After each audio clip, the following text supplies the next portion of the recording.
Olá, POCzinhas, POCzonas, POCzeiras, POCzemos, POCverso em geral. Estamos aqui para mais uma semana de podcast. Sim, estamos no episódio 92. E para começar esse episódio, né, muito do maravilhoso, eu vou começar me apresentando. Eu sou o Caco, gente. Eu sou o José. Hilário! E essa semana não temos o Fi. Não temos o FI essa semana. Mas continuamos sendo o Pocs e Cultura. Cultura.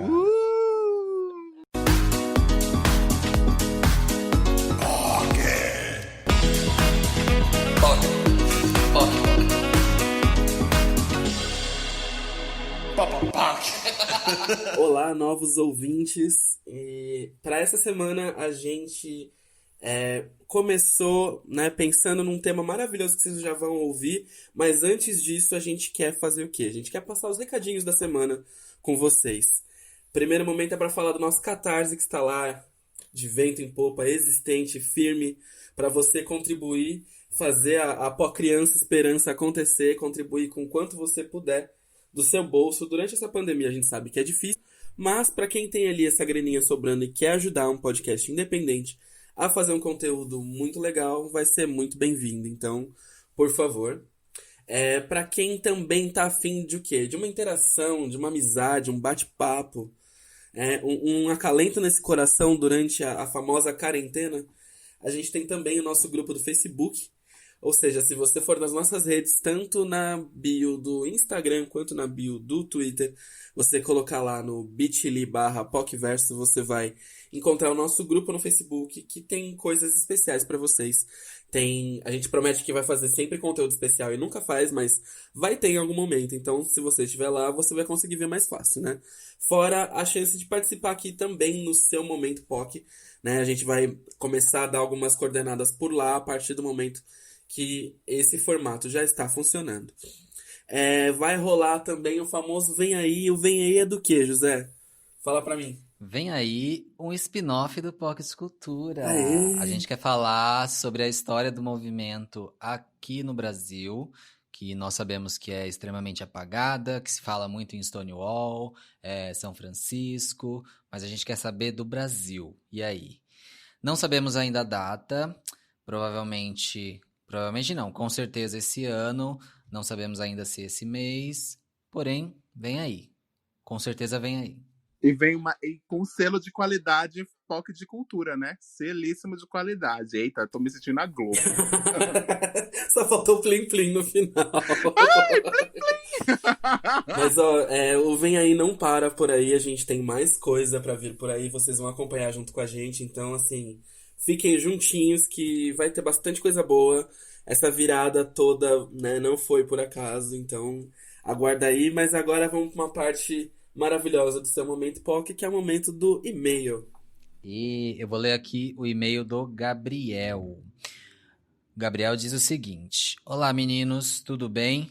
Me chamo Gabriel e tenho 30 anos. Família é um assunto bem complicado, não é mesmo, minha filha? Muito, Gabriel. Sou filho único de mãe solteira e meu pai disse que preferia morrer em ter um filho. Imagino que seja viado aí, né? Ele colocou 3 pontinhos. Tive uma vida bem difícil, minha mãe batalhou bastante para me criar e me orgulho muito disso, pois ela, sendo uma empregada doméstica, custeou minha faculdade inteira. Sempre fui criticado desde pequeno pela minha família, talvez por ser uma criança viada, que ainda não entendia sua sexualidade e cheia de brinquedos doados dos filhos das patroas da minha mãe, no qual isso incomodava bastante a família.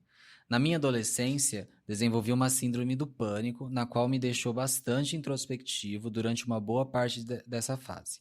Tive que estudar até de casa por não conseguir ficar junto a outras pessoas. Passei por atendimento psicológico por um bom período e, mesmo tendo sido diagnosticado, minha família teve a capacidade de dizer que era frescura e uma coisa que apenas pessoas com dinheiro têm. Com o tempo, consegui melhorar, me formei no ensino médio. Quando estava perto de ingressar na faculdade, os maravilhosos primos e tios decidiram que iriam escolher o curso no qual eu deveria seguir carreira. Meu primo é formado em Ciências da Computação, logo essa seria a melhor graduação para eu fazer. Claro que minha mãe, sempre maravilhosa, me orientou a fazer o que eu gostasse. Optei por fazer design multimídia e claro que a família não aceitou. Mandaram minha mãe me expulsar de casa ou catar latinha para bancar esse sonho de pessoa rica, entre aspas. Isso me abalou muito na época e logo após se formar, contei para minha mãe que era gay e ela me aceitou super bem.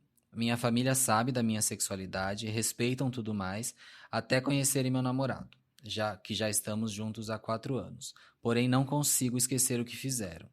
Às vezes nos colocamos em situação de aceitar as coisas da família e não temos. Isso é muito ruim. Obrigado, meninos, por fazer essa POC preta feliz a cada podcast lançado. Um beijo no coração de cada um e muita luz, minhas POCs lindas. Um beijo, Que Gabriel. Um beijo, fofo! querido, um beijo. Que luta, hein, Que bom que a menina? gente tá sendo essa luz, né? Que luta, hein, menina? A senhora tá passando aí. Eu vou falar uma coisa. Hoje a gente tá gravando aqui em pleno Dia dos Pais, né? Gatilho pra muita gente essa história de Dia dos Pais. E hoje eu tava falando com meu pai logo cedo.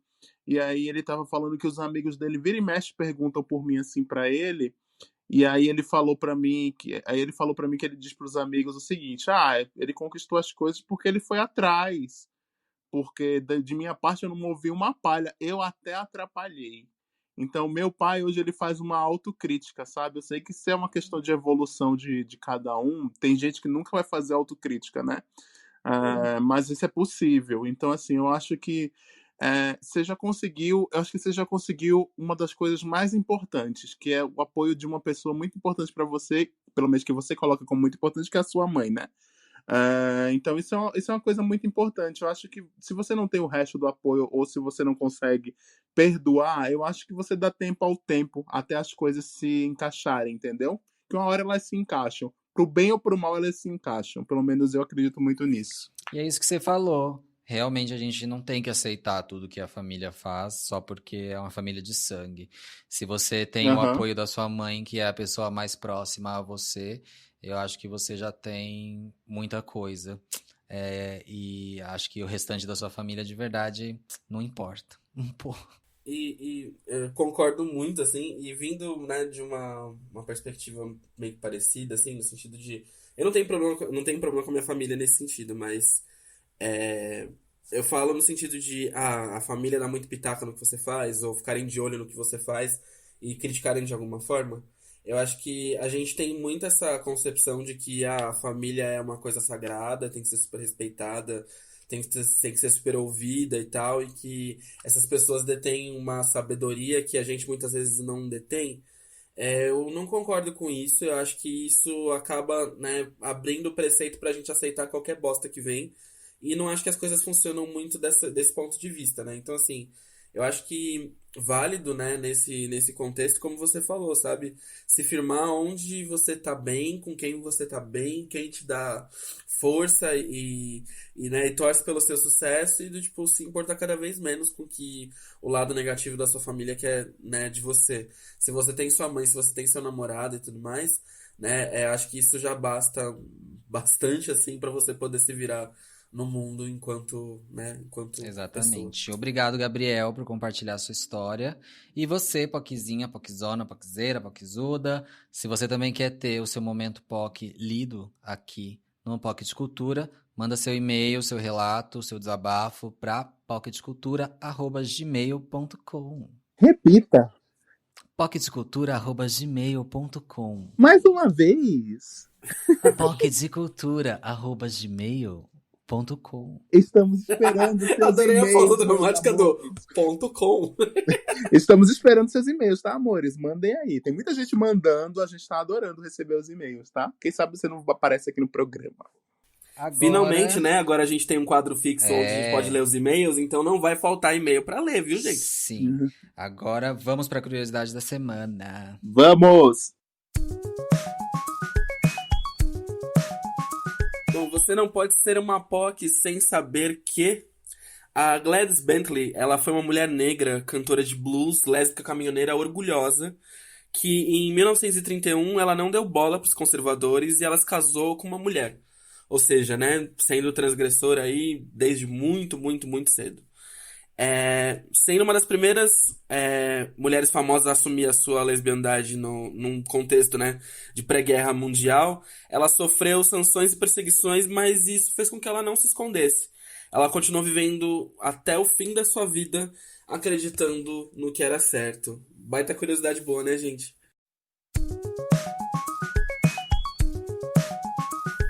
Bom, então a gente tá aqui com ninguém menos que Preta Caminhão. E eu queria que você, primeiro de tudo, se apresentasse aqui pro público do POC que ainda não te conhece, pra te conhecer um pouco melhor, antes da gente começar esse papo maravilhoso.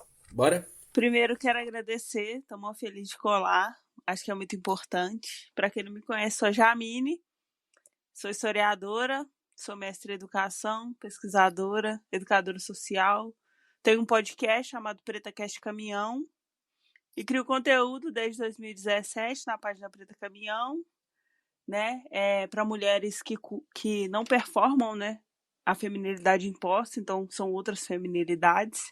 E nas horas vagas a gente vive também, que é importante, né? A gente viver também. A gente vive um pouco também. Sempre bom. Essencial. Bom, amiga, primeiro, assim, é um prazer ter você aqui junto com a gente. Eu acho que para falar sobre pautas, né, LGBTs, a gente tem um costume muito grande de ver sempre essa maioridade branca representando o que seria uma grande comunidade, que na verdade é muito mais plural do que isso. E é muito bom ver conteúdos como o seu, né, tanto no podcast quanto os conteúdos que você produz, que dialogam com a vivência da mulher lésbica preta, né? E eu queria que você começasse falando pra gente um pouquinho sobre como que nasceu esse projeto todo, como que isso começou a andar através do que você consumia e via por aí. Então, o Preto ele surgiu em 2017, pelo incentivo de uma ex-namorada minha e dos meus amigos. E a primeira ideia foi falar sobre moda, então eu sempre curti esse rolê de moda, meu entendimento enquanto mulher negra, ele passou primeiro pela questão estética para depois eu chegar à teoria, enfim. E aí nessa construção eu sempre procurava, tipo, quero dar um rolê e tal. E aí eu procurava alguma coisa de moda nas redes sociais, não encontrava, e aí a minha ex, meus amigos falaram, não, faz um rolê que vai ser massa. E criei o Preta com essa ideia. E aí a ideia da moda, tipo, ficou num segundo lugar mesmo, que eu comecei a trazer outras pautas. E aí coisas que aconteciam comigo, que eu achava que eram coisas assim, que eram só, tipo, da minha vivência, aquele rolê, tipo, acontece só comigo. Eu fui entendendo que não era, eu fui entendendo que com outras minas também aconteciam. E aí foi rolando essa troca, foi, né, acontecendo essa construção. Hoje que eu tô tentando, né, voltando a resgatar essa questão da moda, que é algo que eu gosto, mas ela surgiu nessa ideia mesmo. E acabou que o Preta, eu consegui criar uma comunidade mesmo, assim, de troca com outras minas, não só pretas, minas brancas também, mas caminhoneiras nesse recorte. Então, assim, é um espaço de acolhimento Então mesmo. a senhora surgiu como uma blogueira de moda, é isso? Ai, Sim. arrasou. Agora eu quero ser blogueira de moda. Você vai fazer look do dia, essas coisas todas, é isso? Quero. Arrasado, beijar. A versão sapatão do look do dia. Sim.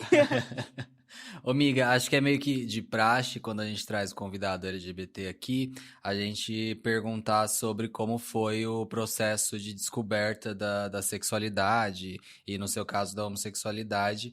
E falar um pouquinho, acho que as pessoas falam muito quando a galera é hétero, fala, ai, que saudade de escola. E isso é uma questão muito delicada para quem é LGBT, né? Normalmente a única coisa que a gente não sente saudade é do período de escola, né? E como é que foi isso pra você? Também não sinto saudade. O período escolar não foi, né? É interessante porque eu sempre brinco assim, que a minha fase foi hétero, né? Porque todo mundo fala assim, essa é uma fase lésbica, né? Uma fase gay, a minha fase foi ser hétero. E é muito louco, assim, porque eu revivendo e pensando sobre o meu entendimento enquanto uma mulher lésbica, durante a maior parte, assim, da minha infância, eu quis ser um homem. E eu quis ser um homem porque eu queria estar com outras mulheres. E aí eu fui criada num cenário, né? E aí, né, anos 90, 2000, a gente não tinha muita representatividade. Então, eu entendia que só se eu fosse homem que eu poderia estar com outra mulher. E aí, durante muito tempo eu quis isso para poder ficar com outras minas. E aí, quando eu conheci, eu entendi que existia um universo que eu poderia ser mulher e continuar amando outra mulher, que aí que se abriu para mim. Mas eu sempre falo, o meu entendimento mesmo, enquanto lésbica, foi com fake. Eu tinha um personagem fake, né? Tudo. No falecido Orkut. E aí era um Quem personagem nunca? né?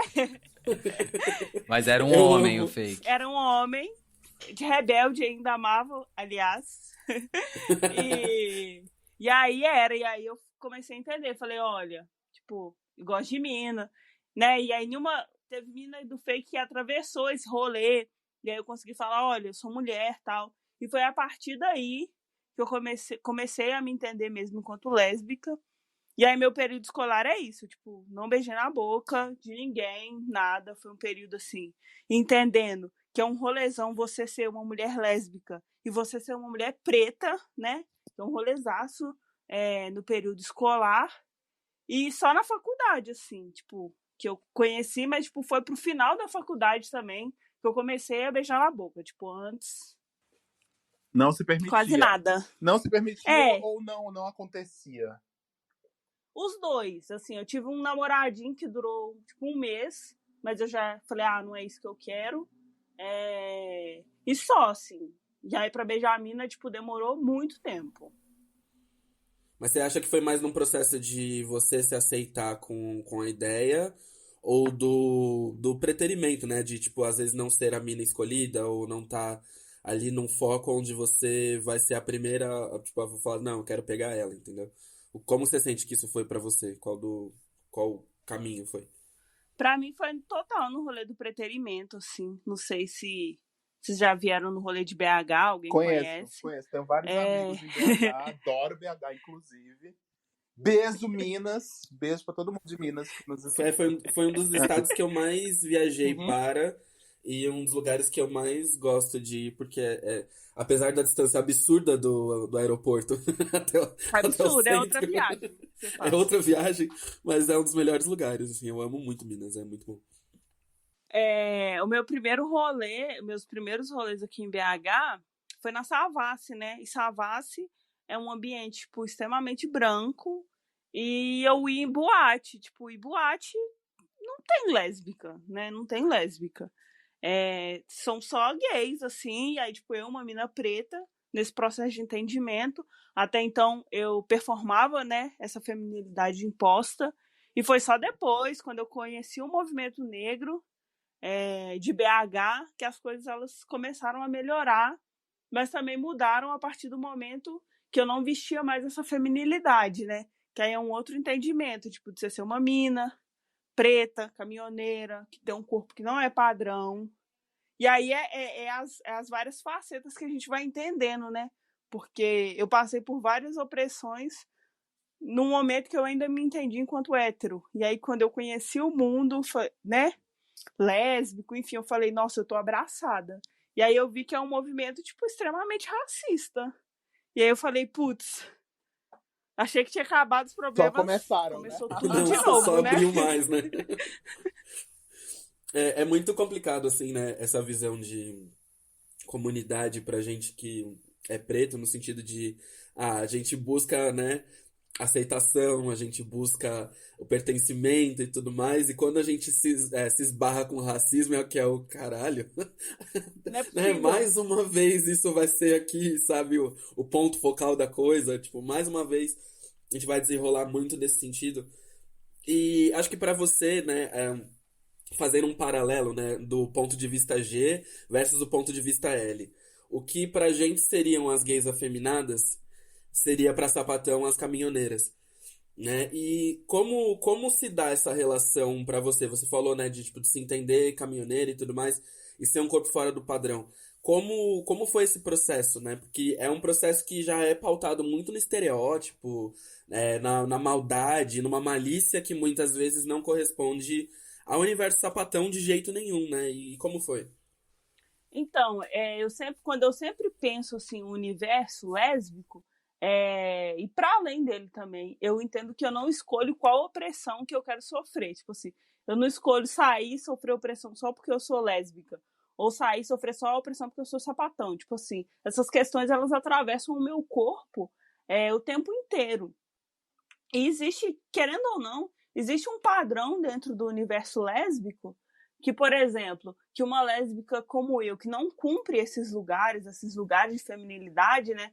Que eu quero trazer uma outra feminilidade, o que é socialmente aceito dentro do meio lésbico por exemplo, a Shane do Deli World, que é uma mulher magra, branca, andrógena, tipo assim, que não tem nada a ver comigo.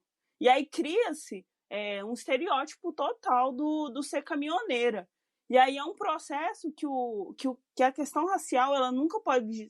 A gente não pode perder ela de vista nesse debate, porque é um processo que ele me desumaniza o tempo todo ou ainda mais, sabe? No sentido de eu demorei muito tempo para entender que eu era digna de afeto, porque a questão racial me atravessava e a questão de eu ser lésbica me atravessava. A comunidade lésbica é muito difícil, assim. Eu entendo, por exemplo, se alguma menina... Eu sei que tem muita menina que se interessa por mim hoje porque eu produzo um conteúdo na internet. Mas se fosse, tipo assim, a Jamine preta do rolê, não ficaria comigo, sabe? Porque, tipo, o meio, ele não aceita. É muito, muito, muito difícil. E aí tem as várias construções também, né? De que uma mina que é caminhoneira tem que estar com uma mina que performa mais feminilidade. E aí, geralmente, essas questões são barreiras que são difíceis de atravessar. A gente está nesse movimento, mas ainda são bem difíceis de atravessar, né? E sem contar todo o estigma de que a caminhoneira tem que ser a ativa e a feminina a passiva. Igual no meio G. O afeminado tem sempre que ser o passivo e o masculino tem sempre que ser o ativo. E é umas coisas que acabam afastando e que afetam demais a gente a encontrar outras pessoas e se abrir em relacionamento e conhecer outras pessoas com esse medo de o preconceito que vai ter dentro da própria comunidade. Tipo assim, eu sou uma pessoa afeminada, mas eu prefiro ser ativo. E aí, então, eu fico com receio de me encontrar com outra pessoa porque o que ele vai achar de mim? Ou ele vai querer que eu seja passivo sempre. Então, acho que tem um essas amigo questões meu de também. Minas, inclusive, Rule Anderson, que é de BH, que ele é afeminado e ele é só ativo. E ele faz questão de falar isso, que ele é afeminado e ativo, né? E aí as pessoas ficam meio escandalizadas com ele, porque realmente ele é daqueles mega fãs de Britney Spears, e ele é super afeminado, performa as músicas, etc., mas ele é só ativo. E aí muita gente fica falando com ele, mas como assim? Você nunca deu, você não quer dar? Ele disse, não quero, gente, não tem que ser dessa forma que vocês estão achando que tem que ser, né? É bem complicado, realmente. Sim, são várias... É muito louco, assim, porque são várias regras que são criadas, né? Gente, sexo é troca, sexo é relacionamento, não tem que ter, tipo... Aí alguém tem que só cumprir um papel e o outro tem que só cumprir um papel. Tipo, sexo é prazer. Pra mim tá numa outra esfera tão maior do que só, tipo, alguém ser ativo e alguém ser passivo. Mas é foda, tipo, em todas as nossas relações, a heteronormatividade, ela tá aí pra, tipo assim... te falar o que você tem que fazer. Exato. É muito esfregado na nossa cara do tipo, tem que ter um papel, tem que ter uma caixinha, você tem que pertencer a alguma coisa, e se você tiver fora do que é esperado de você, a gente vai te julgar. É muito constantemente esse tipo de opressão, assim, que acaba marcando muito, né, as relações. Eu acho que, ainda aproveitando do comparativo, o que a gente não vive na pele em termos de opressão pelo gênero, né, mulheres lésbicas sofrem isso o tempo todo. E como foi pra você e como é pra você lidar com essa questão, né, do gênero frente à opressão, frente a machismo, misoginia? É muito louco, assim, o rolê, porque eu, enquanto uma lésbica caminhoneira, é um rolê que é uma linha muito tênue, na verdade. Porque, por exemplo, o homem hétero, ele é amigo da caminhoneira e ele entende ela nessa, tipo, meu brother, te aceito como é, até o momento que você, tipo, não quer ficar com a mina que ele quer ficar, ou até o momento que a mina que ele quer escolhe a caminhoneira e não você, sabe? Tipo assim, eu sinto, enquanto uma lésbica caminhoneira, eu sinto sempre um não lugar, na verdade, assim, porque tipo assim, nossos comportamentos, eu fiz até uma publicação falando sobre isso, que é muito louco. Por exemplo, se uma mulher lésbica que performa essa feminilidade, se ela fala assim, olha, eu tenho liberdade no sexo, eu gosto de mandar no sexo, isso, querendo ou não, e dentro de toda a estrutura, enfim, dentro da realidade, isso para ela é aceito. Mas se eu, enquanto uma lésbica caminhoneira que não cumpre esses estereótipos, se eu virar e falar assim, olha, eu gosto de mandar na cama, isso não é aceito, porque automaticamente o meu comportamento ele é associado ao lugar de um homem cis, ao lugar de uma masculinidade tóxica. Então, o que eu sinto sempre é uma questão de não lugar. Eu sinto que a gente está construindo esse espaço, mas eu sinto que é um processo que é muito solitário.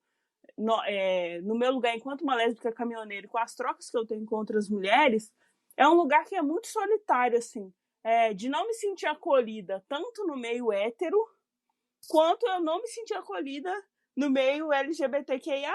Tipo assim, eu sinto que todos os meus comportamentos eles vão ser comparados a alguém, mas nunca vai, tipo, compreender as minhas particularidades, enfim, as minhas construções. Então, para mim, eu tô sempre nessa linha tênue aí, né? Preto, deixa eu te falar uma coisa. Eu escutei o podcast que você participou com a Lela Gomes no podcastão. Inclusive, beijo, Lela, né? Amamos Lela aqui. Maravilhosa. Amamos Lela aqui. E aí vocês estavam fazendo muito um paralelo entre o ser uma lésbica branca e ser uma lésbica negra, né? Você tá fazendo esse paralelo aqui Sim. também, mas você pode fazer esse paralelo de novo aqui para os nossos ouvintes do POC de Cultura, para eles terem o mesmo tipo de oportunidade de entender isso, sabe? Como é que funciona essas coisas na prática? Claro. É o seguinte, quando a gente pensa em, né, quando a gente fala lésbica, uma mulher lésbica, automaticamente associa-se mulher lésbica às mulheres brancas. E aí falava-se assim, mulheres lésbicas, mulheres brancas, mulheres sapatão, mulheres pretas, lésbicas. Aí houve uma reformulação, né? Uma reafirmação desse termo, de não ser um termo ruim. E aí se entendeu que sapatão é um termo massa. E aí as pretas, que antes eram sapatão, não sei se a palavra higienização é a melhor palavra, mas tipo assim, houve um rolê que a gente foi tirada.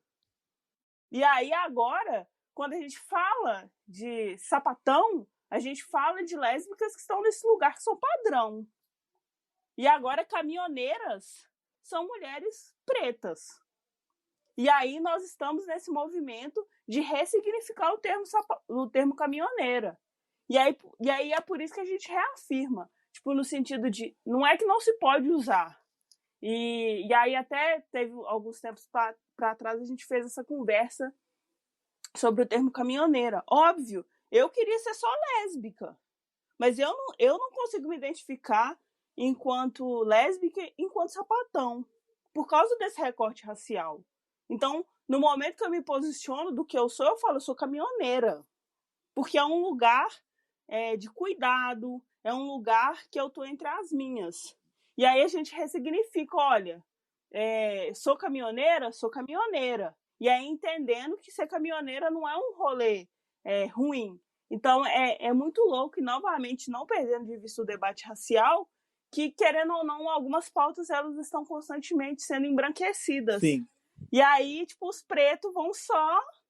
A gente vai só ficando nos cantos, assim, a gente vai Ou só... então a gente é usado como bucha de canhão, dando, né? Ali na frente, bucha de canhão, pra ficar levar as bordoadas, enquanto os bonitos ficam de trás recebendo os louros, né? Assim, né?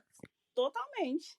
Eu acho muito curioso a forma como essa relação do caminhão, né, para a mulher preta vai muito de encontro com o termo cafuçu pro homem preto, gay, que foge do normativo e do padrão, né?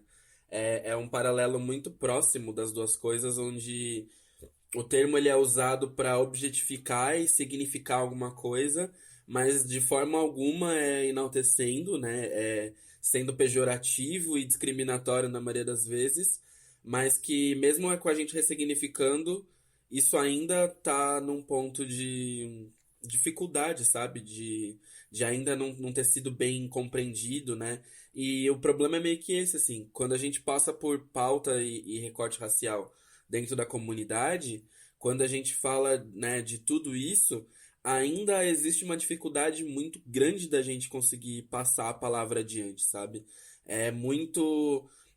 A gente depende de um nível de evolução de uma galera branca para que essa galera branca entenda que a gente precisa de espaço para falar, para aí a gente conseguir algum espaço, sabe? Porque até então, se não for desse jeito, né, até pela mídia mesmo, pelo que a gente vê, são sempre as mesmas caras pretas de sempre, falando as mesmas coisas de sempre, ocupando os mesmos espaços de sempre, que não refletem as diferentes narrativas, sabe? Então acho que é muito louco como isso se aproxima em termos de opressão, né? De formas muito semelhantes e que a gente ainda nada na mesma bosta, mas ainda assim continua extremamente desunido, sabe? É Sim, foda. total. E é muito na ideia, assim, e a branquitude, ela faz muito esse rolê do preto único, né? Então, tipo assim, é como se duas pessoas pretas não pudessem estar, por exemplo, no espaço de criação de conteúdo. É como se a gente tivesse que ficar disputando aquele mesmo lugar. Tipo assim, tem um lugar, vocês revezem-se entre eles, assim, sabe?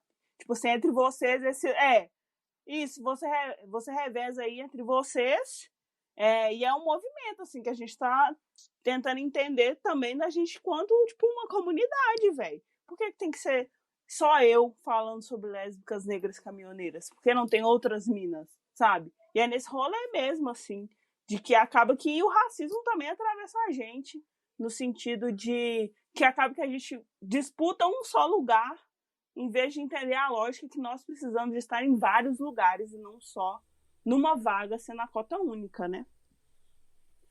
E, e um ponto que eu queria te perguntar, assim, né, entrando um pouco na parte de historiadora, né, do seu rolê, é sobre os primeiros registros que se tem, ou primeiras noções que se tem né, do amor lésbico sendo, né, reconhecido, assim, quais são as representações que você encontra e que você tem como referência, né, de amor lésbico e do movimento lésbico em si?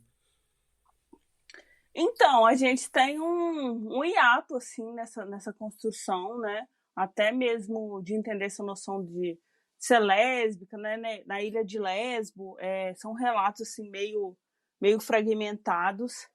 E na minha construção, na história, enquanto historiadora, isso foi algo, assim, muito difícil, assim. É uma construção que eu tô, tipo, basicamente fazendo agora.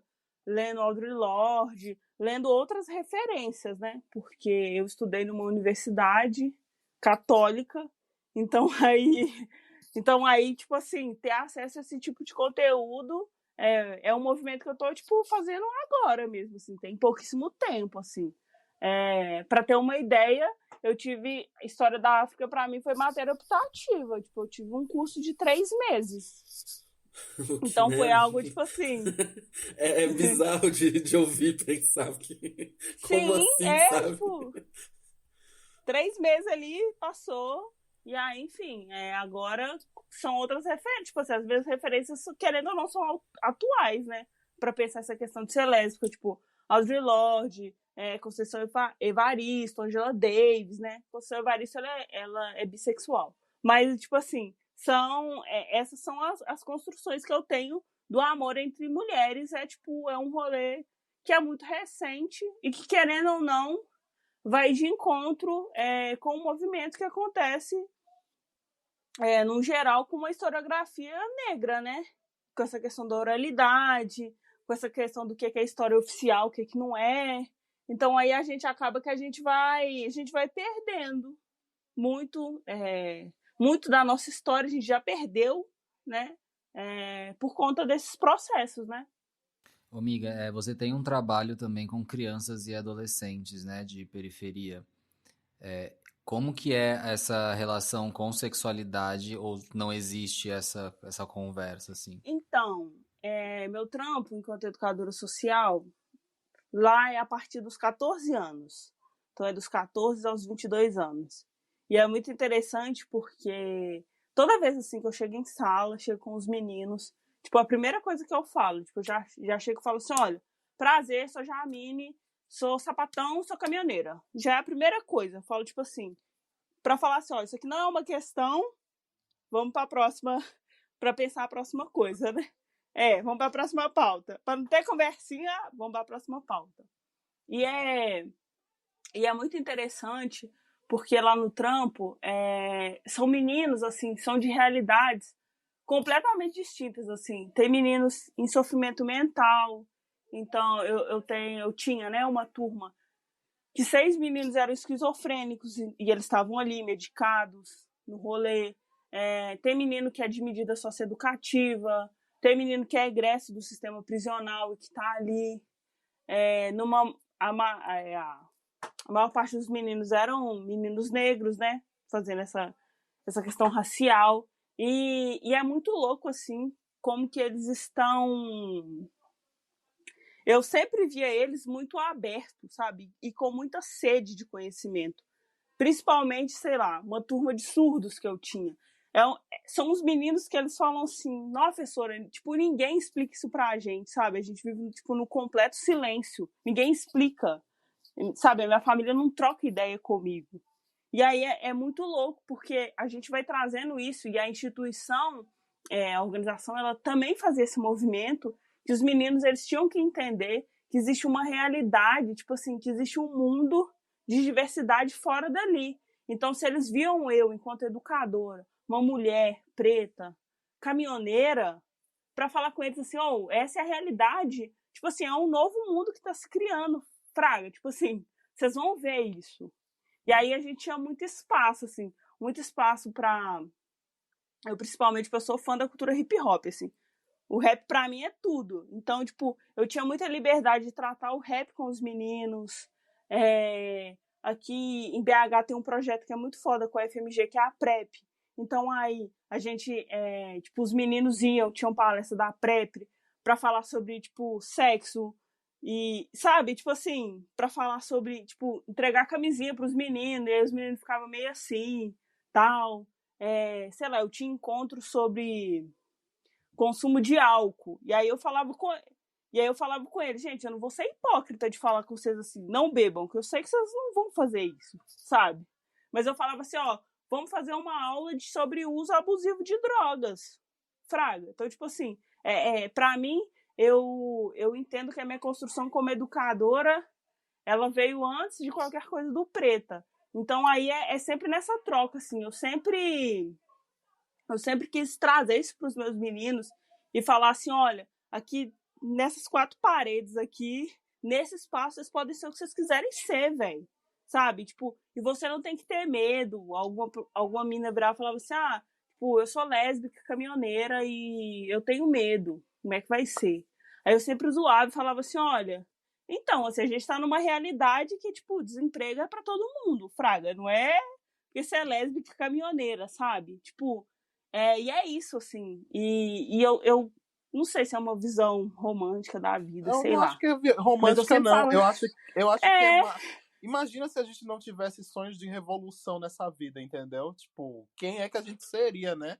Pô, a gente sim, precisa. A gente não pode ficar achando que as nossas ações individuais não vão fazer mudanças ou não vão mudar nada, porque elas mudam sim, entendeu? Nem que seja uma pessoa. Se você mudou uma pessoa, você já fez muita coisa, entendeu? Que aquilo ali pode escalar de formas inimagináveis se você parar para pensar, né? Eu ia te perguntar uma coisa sobre essa coisa da escola. Você acha que a escola hoje em dia, essa discussão de questões de gênero, enfim, e tudo mais, ela tá mais preparada hoje ou ainda não? Ainda é uma discussão que demora para sofrer? Porque eu acho assim, da época, eu vou fazer 37 anos esse ano, né? Então, 20 anos atrás, quando eu estava na escola, vamos dizer assim, Eu tinha 17 anos, estava ali no segundo, terceiro ano do ensino médio na época. é, a escola era muito diferente do que ela é hoje, né? Assim, as pessoas, os professores, as pautas na sociedade eram completamente diferentes. Então, como é que está essa discussão hoje na escola? Como é que você vê, como é que você enxerga aí no seu cosmo, no seu mundo, né? Que eu sei que falar sobre a educação como um todo é muito, muito difícil. Então, a escola, o ambiente escolar ainda é um ambiente que é muito defasado. Então ainda tem essa ideia tipo de fileira, numa ideia bem industrial mesmo, todo mundo de uniforme, tocando sinal. É um ambiente que, querendo ou não, ele está defasado. Mas é muito interessante porque a geração que está chegando agora, ela tem outras demandas. Então ela exige da escola esse lugar. Por exemplo, quando a gente vai discutir sobre educação sexual, e aí entendendo também que nós vivemos num país, né, que a questão religiosa é muito forte, numa maioria agora evangélica, mas católica também, que não entende que você vai falar sobre educação sexual com a criança, você não vai falar para ele transar, mas você tem que falar assim, olha, isso é uma realidade que ele tá fazendo, velho. Tipo assim, não tem como fugir disso. Você precisa de ensinar como ele vai se prevenir. Você não pode ter essa ideia de que não está fazendo nada. Então, eu sinto que o modelo escolar e é muito interessante porque tinha-se uma ideia de que o ambiente escolar ele era um oásis assim, fora da sociedade. Parecia que existia uma lógica completamente diferente. Tipo assim, se tinha violência, se tinha guerra na sociedade, na escola não acontecia nada disso. Era tipo paz e amor, todo mundo tranquilo. E aí eu sinto que agora, apesar das dificuldades, né, apesar da falta de investimento na educação, como todo mundo sabe, que algumas fronteiras elas estão sendo rompidas, sabe? Nesse sentido de, tipo assim, essas são demandas, tipo, essas demandas elas precisam ser discutidas, elas estão aí.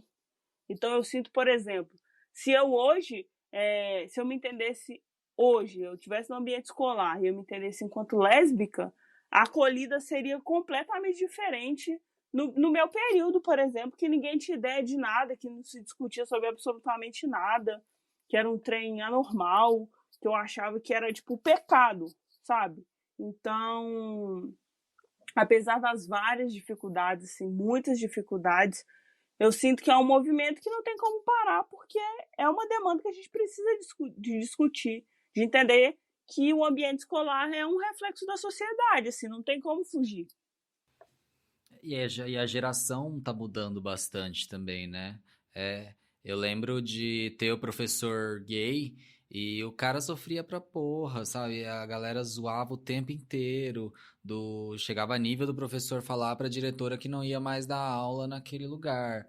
Então, acho que ter esses tipos de educadores também se impondo e falando sou gay, sou lésbica e é isso aí, acho que ajuda a ter essa questão de normalizar o que essa geração tá vendo como sexualidade e que é comum ter pessoas diversas em todos os ambientes, não só em televisão, não só em música, né? Ter ali no dia a dia dele e é normal ser assim. Então, acho que... E acesso à informação também, né? Essa geração tem cada vez mais acesso à informação, tá cada vez mais fácil acessar a informação e eu acho que isso tem de ser uma crescente. Desde que eu era na escola, acho que para hoje já mudou Eu muita acho que coisa nesse sentido. só o fato da gente poder ver pautas que não param só no, né, gay e lésbica dentro das escolas, mas ver também transexualidade dentro das escolas e ver Uhum. como isso está sendo abordado, não só pela questão da educação, né, porque as professoras e os professores estão sendo obrigados a lidar com isso meio que na marra, mas também da evolução, né, de como se tratam, né, as coisas dessa forma. Eu lembro de ouvir, não lembro qual contexto que foi exatamente, mas era uma criança falando e foi muito bonito, assim, que ela virou e falou sobre preconceito, né, dentro da sala de aula, mas que falou que, assim, que principalmente quando os professores erram o pronome da aluna, né, transicionada e tudo mais na turma, que a turma inteira corrige.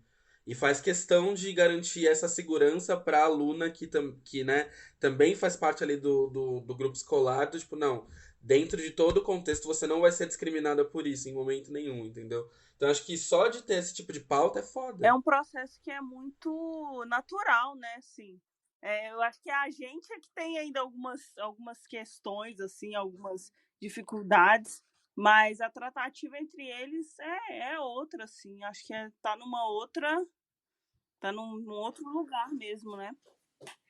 Eu ia te perguntar agora sobre um negócio que eu estava pensando aqui. Você estava falando muito sobre a questão do caminhão, da caminhoneira, de ser lésbica, caminhoneira, essas coisas. Existe um padrão de lésbica caminhoneira? E que padrão é esse? Total, assim, existe um padrão, primeiro que branco, né? E aí, para além desse padrão de ser branco, a heteronormatividade, ela tá total no nosso rolê. Então, é o entendimento que precisa de ser ativa durante o sexo, de que precisa de ocupar mesmo esse lugar de um homem da relação, né? Então, aí tem que pagar a conta, tá nesses lugares, assim, e para além das outras construções que são, no geral, da nossa sociedade. Essa questão do corpo, de ser um corpo magro. Então, por exemplo, eu sei que se alguma mina ela chega em mim, né? Eu entendo que também tá nesse lugar de criação de conteúdo, porque tem muitas minas que eu sei que, tipo, elas não chegariam em mim se eu fosse a Jamine, que tá no rolê preta e que não, tipo, sabe? Que não tem acesso a outros lugares. Então são várias, querendo ou não, são várias e várias tipo, caixinhas mesmo que a gente tá. Que infelizmente, tipo, é isso. Quanto mais a gente vai fugindo desse rolê, tipo, das Wesley padrão, mais difícil assim, mais difícil é a nossa construção. E você falou lá no podcastão também, eu lembro sobre quanto as lésbicas caminhoneiras são confundidas com homens trans, né? E assim, como que é isso pra você? Sim, e aí, né, novamente, não é meu lugar de fala, tipo, é uma demanda que eu não falo sobre, mas é muito louco, assim, porque são as pessoas o tempo todo falando sobre você e determinando sobre a sua vida, sabe? E a gente não conseguir fazer movimentos simples, assim. No sentido de, por exemplo, se eu for dar um rolê, ir ao banheiro pra mim, tipo, é uma tarefa que é muito foda, tipo, sabe? Eu não consigo pura e simplesmente ir ao banheiro porque alguém, tipo, segurança, sei lá, o segurança, tipo, sempre já rolou várias vezes, assim, do segurança me tirar de dentro do banheiro, de eu precisar de de eu precisar de mostrar documento. E para além disso, assim, esse lugar de ser uma lésbica caminhoneira, ele é um lugar muito solitário, no sentido de acesso ao meu corpo. Eu fiz uma publicação tem pouco tempo falando sobre o acesso ao meu corpo, que eu nunca me permiti sentir e ser sentida.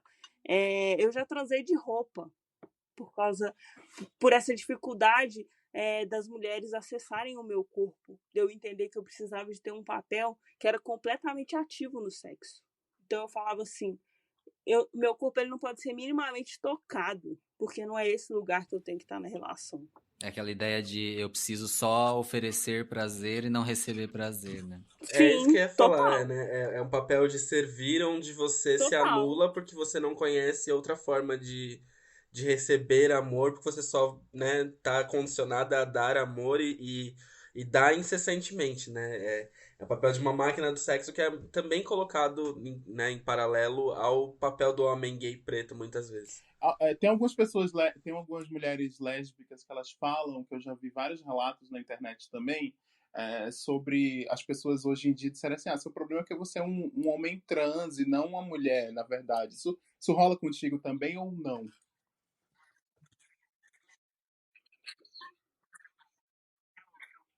Rola total. E aí eu sempre falo assim, no primeiro contato é importante você perguntar como a pessoa quer ser tratada, sabe, numa questão de respeito mesmo. Mas tem muita gente que sabe meu rolê e continua me tratando no masculino e aí entendendo que as pessoas têm, sei lá, muita facilidade de tratar a Pablo no feminino e não conseguem me tratar no masculino, sabe? Tipo, não conseguem me tratar no feminino, né? Tem essa facilidade com a Pablo, mas comigo não tem. Ou homens gays que performam mais essa feminilidade tem muita facilidade assim, de tratar eles no feminino e não conseguem me tratar no feminino. Assim. É um rolê que é muito de imagem, sabe? E aí acho que vai de encontro muito com as trocas que eu penso sobre o rolê de moda. Gente, tudo que tá no meu corpo é feminino, pô. Eu sou uma mulher, não tem nada masculino no meu corpo, sabe? Mas são os estereótipos que eles estão tão assim na nossa mente que se tudo que foge daquilo, tipo, parece que dá um bug na cabeça, Sim, sabe? entendo super. A gente está caminhando aqui, Preta, para o final do nosso papo, mas eu queria muito, muito, muito que você desse um ponto de vista e falasse especificamente sobre uma das siglas da nossa comunidade, que é o G, né? Que a gente sabe que a comunidade gay é a caçamba de lixo do movimento, né? E aí, Chernobyl dos a gente, movimentos. eu queria muito que você desse um se ligue, assim, botasse o seu dedo nessa ferida. O que é que precisa para os gays, principalmente da nossa audiência aqui no POC de Cultura, se ligar para serem mais receptivos e mais acolhedores com as lésbicas? Eu acho que primeiro, fazer autocrítica, que eu acho que as outras siglas, elas fazem essa autocrítica. Então, essa autocrítica, ela é necessário. Entender que o corpo de mulheres não é um corpo público, então não é pelo fato de você se relacionar sexualmente, amorosamente, afetivamente, enfim, com homens, que você tem o direito de tocar outras mulheres, que se você falar sobre o órgão genital, você falar, não gosto de buceta e tal, véi, isso é um rolê que é extremamente misógino. Você falar que você tem nojo do corpo do outro, véi, isso é um rolê que é muito pesado, principalmente na sociedade que a gente vive, que fala muito sobre o corpo das mulheres, que fala sobre N questões, que cria N padrões na nossa cabeça. Então, tipo assim, é um processo que enfim, não tem que acontecer. E é entender, gente, o nosso meio, né, é um meio que é extremamente racista, né, ele é extremamente misógino, ele é lesbofóbico, ele é transfóbico. Existe uma sigla, tanto que a gente fala de uma parada gay, porque o movimento é GGG, e existe, querendo ou não, existe essa ideia de que existem pautas mais importantes que a outra. Nós, por exemplo, estamos em agosto, que é o mês da visibilidade lésbica, e assim, as outras letras da sigla, elas ignoram completamente a existência das mulheres lésbicas. Então é isso, tipo, como diria o Emicida, né? Enquanto a terra não for livre, eu também não sou. Então é no movimento de que se a liberdade só para você, eu acho que você tem que pensar essa liberdade. Se só você for, você tem que repensar. E nós precisamos de repensar privilégios. E aí, quando a gente está falando desse movimento que é GGG, nós estamos falando de privilégios. Sim. É até como eu já devo ter falado aqui já em alguns episódios do POC sobre como a pirâmide de privilégios acaba botando uma disparidade muito grande, né? Porque a gente entende no lado hétero o homem branco sendo o topo e a mulher preta sendo a base, e todas as opressões que uma mulher preta sofre, né, durante toda a vida e toda a construção em função disso, do patriarcado e tal. Só que isso também acontece em paralelo dentro da comunidade G, só que de uma forma muito menos escadinha, né? Como a gente está esperando, e mais um lance onde a branquitude LGBT dentro do todo, né? Ela tá num espaço de privilégio muito grande frente às pessoas pretas LGBTs, justamente porque a forma como a narrativa cresce, né, em função do racismo e tudo mais, é uma coisa que prejudica muito, e principalmente para mulheres trans e mulheres lésbicas pretas, né? Que a gente sabe que estão nessa base aí da pirâmide. Então, cabe muito a nós, enquanto movimento, né? Enquanto comunidade, entender isso e começar a se unir cada vez mais. Trazer a narrativa mais para dentro, sabe? E fazer mais essa acolhida com quem faz parte da comunidade e que dialoga com lutas muito parecidas com as nossas, inclusive muitas vezes até piores, em forma de tratamento, de opressão e afins. Bom, pra quem não ouviu da semana passada, está ouvindo de agora, é o Bate-Bola Jogo Rápido, é o nosso novo quadro, que são 10 perguntinhas que a gente faz pro convidado da vez, pra entender um pouco mais quem é ele nesse rolê. Então, vamos começar?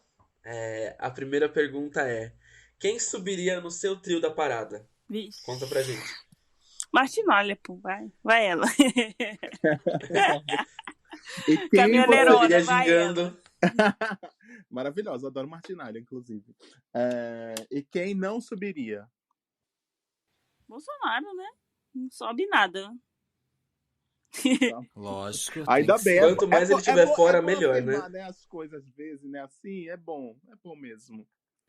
E se você pudesse ser uma artista por um dia, quem você seria? Cid da Kids da internet.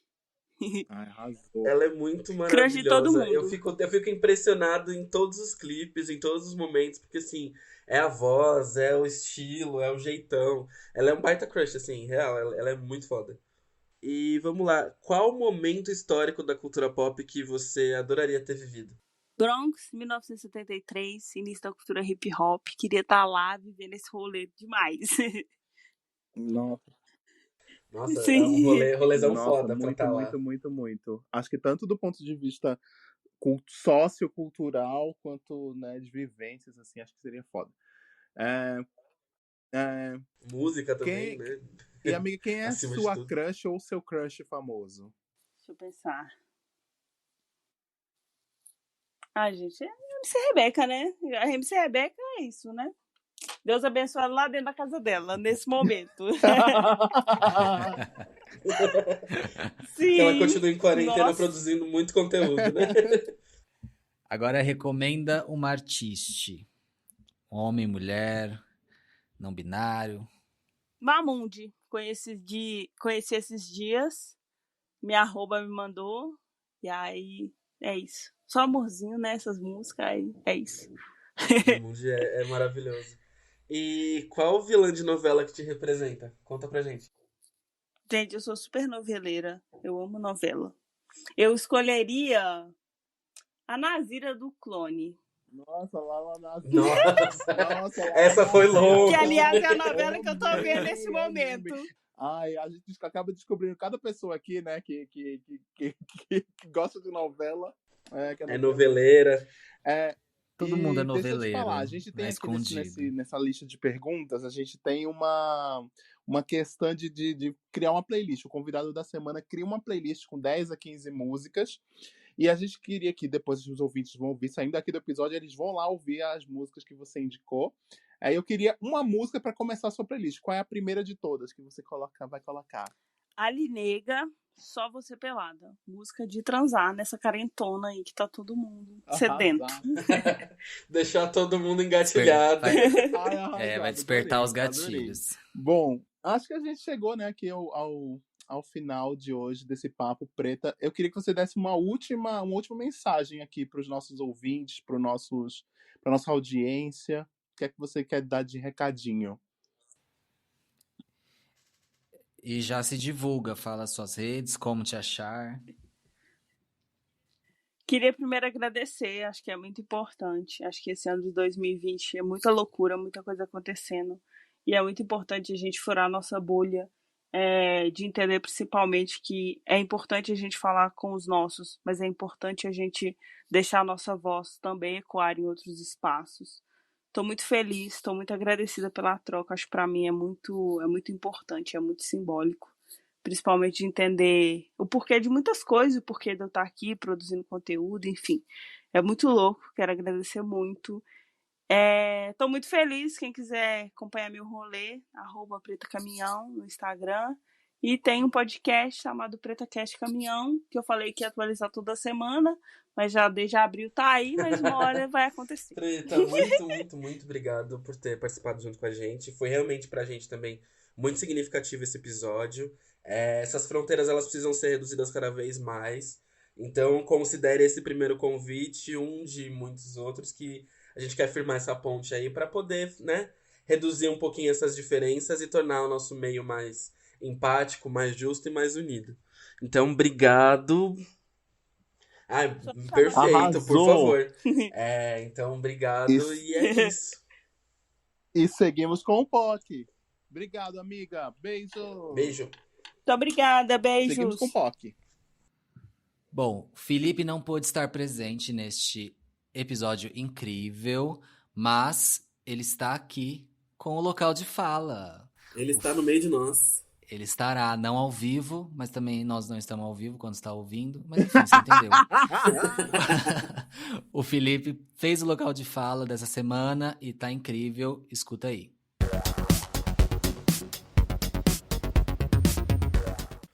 Oi, gente. Eu sou o Felipe. Esse é o meu local de fala. Queria me começar já avisando vocês que eu não estou numa semana muito boa. Vou dar aqui o de influencer sincerão e falar que estou gravando mais obrigado do que por vontade própria, porque tô num dia muito bosta, uns dias muito bosta, na verdade. Recentemente não, já desde o começo da quarentena descobri que eu tô num quadro depressivo dentro da minha bipolaridade. E desde então tenho enfrentado dias bem difíceis. Esses últimos dias, principalmente, faz um mês mais ou menos que eu ando tendo um dia pior que o outro. Então, queria começar dizendo isso primeiro pra vocês, que não era o que eu planejava, mas como a gente precisa seguir uma ordem aqui no POC de programas e hoje era o meu dia, né? Foi o Caco, depois o Vilário, depois o José e agora seria o meu programa, o meu momento, o meu local de fala. Não poderia deixar de vir, então o meu papo não vai ser longo, não vai ser sobre o que eu queria realmente. Eu tenho outras coisas planejadas. Espero que daqui pra frente eu consiga organizar melhor, me preparar melhor, ter um pique maior pra preparar o que eu tenho em mente pra conversar com vocês nesse espaço dentro do POC. Espero que vocês me perdoem. Não sou muito de pedir desculpas ultimamente, principalmente por saúde mental, porque saúde mental é uma coisa séria, eu não deveria me pedir desculpas por estar mal, mas já que me propus mais ou menos, né? Me propus mais ou menos estar aqui, queria dizer que a vozinha tá meio baixa, tô meio xoxo, e é isso, tá? O meu local de fala dessa semana vai ser especialmente para falar exatamente sobre não ter o que falar, sobre não ter, às vezes, ânimo para conversar sobre as coisas, às vezes não ter opinião formada sobre as coisas, às vezes não ter saúde para falar sobre determinado assunto. A gente precisa normalizar a falta de vontade das pessoas em entrar em determinados assuntos, às vezes por trauma, às vezes por algum gatilho, às vezes por algum momento que deixou ela desconfortável, às vezes por zero vontade de falar, ou às vezes porque a pessoa simplesmente não sabe do assunto. A gente tem muito principalmente na geração da internet, né? Essa preocupação de saber tudo e esperar que as pessoas saibam conversar sobre tudo, que as pessoas elas tenham dominância de todos os assuntos, que elas estejam inteiradas sobre todas as informações que saem, sobre todos os memes, sobre todos os filmes, as séries, as músicas, as notícias. E a gente é só humano, a gente tá só tentando sobreviver, principalmente agora dentro de uma pandemia. Como é que a gente consegue dar conta de tudo isso e ainda ficar bem? É uma pergunta que eu fico me fazendo ultimamente. E no meio disso tudo a gente ainda tem que trabalhar, muitas vezes, né, pra nos sustentar, pra tentar ter um pouco de lazer, pra tentar comprar uma roupa legal, pra tentar guardar dinheiro pro futuro, comer, enfim. No meio disso tudo, a gente ainda precisa acompanhar as redes sociais, a gente se sente pressionado a criar conteúdo, a ser relevante, a ter likes, a ter comentários, a ter engajamento, a ser uma pessoa espetacular. A pressão estética sempre esteve junto de nós. As obrigações mais tradicionais, que é ser rico, ter um carro, casar, ter uma vida social bacana, ter um trabalho, uma carreira legal, enfim. Já desviei do assunto totalmente, mas o que eu queria dizer é que para a gente aliviar alguma dessas pressões, a gente precisa normalizar que às vezes as pessoas elas não querem, elas não estão dispostas, elas não estão saudáveis o suficiente para falarem. E eu espero que todo mundo possa um dia entender isso. A gente vive hoje numa bolha de pessoas que falam muito sobre saúde mental, querem muito levantar a bandeira da saúde mental.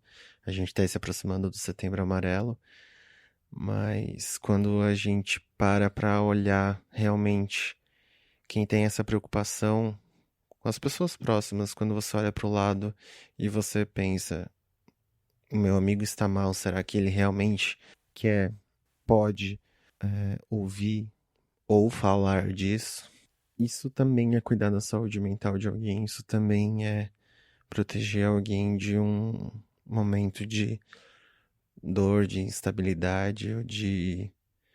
Enfim, eu espero que a gente consiga encontrar um meio termo sempre, onde as pessoas consigam entender. Nem todo mundo tá preparado sempre para falar, nem todo mundo tá preparado sempre para ouvir as coisas. E a gente precisa começar a entender que às vezes as pessoas só estão passando por momentos difíceis e elas querem só um tempo para respirar. É isso. Esse foi meu local de fala, gente. Não era o que eu tava esperando para minha estreia. Eu espero que vocês entendam. Espero que daqui a 4 semanas, que vai ser meu próximo programa, eu esteja renovado e com um programa muito mais legal e muito mais interessante. Menos reclamão e menos pra baixo pra conversar com vocês, porque realmente nem eu me escutaria nesse, gente. Mas é isso. Um beijo, obrigado por ouvirem e até o próximo episódio, galera. Tchau, tchau. E esse foi o lugar de fala da semana com o Fi, Fi, Fi, Fi. E aí a gente agora vai para Super Pocativar, que é a nossa dica, super dica, mega dica das POCs, né? Que aqui, quando temos o episódio com convidados na semana, a gente tem apenas uma super dica das POCs para vocês anotarem aí. Então, quem é que vai dar essa dica de hoje é o Caco. Fala aí, Caco. Bom, gente, a super dica das POCs, ela tá bem especial porque é um material quentinho, recém-saído do forno. Um clipe que, assim, esbanja uma fotografia belíssima, esbanja um muito bom gosto na hora de ser produzido, do Júnior Tobago. O Júnior, ele é um cantor novo, ele é recém-lançado, né, uma aposta nova agora. Ele é um cantor queer, negro, que tá fazendo um trabalho incrível e que recebeu até a atenção do Papel Pop com o seu último single lançado, né, o último e primeiro single lançado. A gente tá aqui para falar um pouco do trabalho dele. Então, aproveitando este momento maravilhoso, a gente fez um bate-bola, jogo rápido com ele, com umas perguntinhas sobre como tá sendo esse processo de lançamento do trampo dele. Ouve aí, gente. A minha carreira ela é bem recente. Eu oficialmente mesmo comecei a trabalhar, levar a sério mesmo, a contar como música há um ano atrás. E este ano agora foi o ano que eu encontrei com o Disperso, que é o meu produtor atual. Começamos a trabalhar em algumas faixas juntos e dessas também saiu Easy. A ideia para este single, na verdade, a princípio, na verdade, a música seria um monólogo. Foi escrita como um monólogo, né? Eu recebi o beat do Disperso, era uma coisa que eu tava querendo muito, que era uma coisa com mais sample, com essa pegada mais blues, que eu sempre gostei bastante. E eu tava passando por uma época que era bem no começo da quarentena, eu tava com os meus amigos mais, né, mais próximos de mim, e, né, convivendo mais dias, né, como a gente não podia sair para outros lugares. Então, eles começaram, né, a me mostrar um lado de mim que eu havia ignorado ou até mesmo esquecido. E a música acabou se tornando um monólogo. Eu sentei na minha varanda aqui de casa, escutando o beat no meu fone e fiz esses versos escritos para mim. E como ela tem para a comunidade, foi que nem eu mencionei que não só a gente, mas como todo mundo ao nosso redor tem muito para aprender, né? E essa música foi mais como um puxão de orelha, porque muitas das vezes a gente tenta falar né, com um pouquinho mais de amor, um pouquinho mais de calma, mas às vezes não tem o mesmo impacto do que você dá um puxãozinho de orelha. Então essa música foi mais um puxão de orelha para a comunidade, né? O meu clipe foi assim, na verdade era para ser um clipe super simples, eu sentado debaixo de uma árvore, fumando meu cigarro, meu baseado, whatever. Né? No máximo umas vaquinhas aparecendo aqui, porque a princípio seria um clipe mais falando de, né, eu pra mim mesmo. E assim que eu conheci os meninos da Brasa, né, e a Mayara, que foi a nossa style no vídeo, nós participamos né, o acaso trouxe nós juntos e acabamos discutindo mais, eles passaram a visão deles sobre o clipe, a gente foi moldando juntos essa inspiração pro clipe.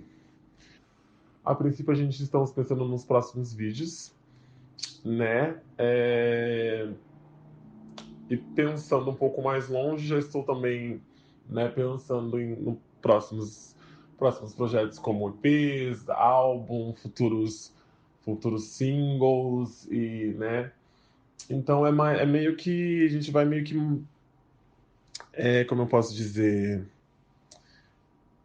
escrevendo conforme vai escrevendo, não sei se isso faz muito sentido, mas tipo, conforme as coisas forem indo, a gente vai moldando esse artista. Por ser independente, então a gente tem que ir meio que tentando entender o que a galera tá querendo ou precisando da gente, da forma que a gente também não esqueça a gente como artista.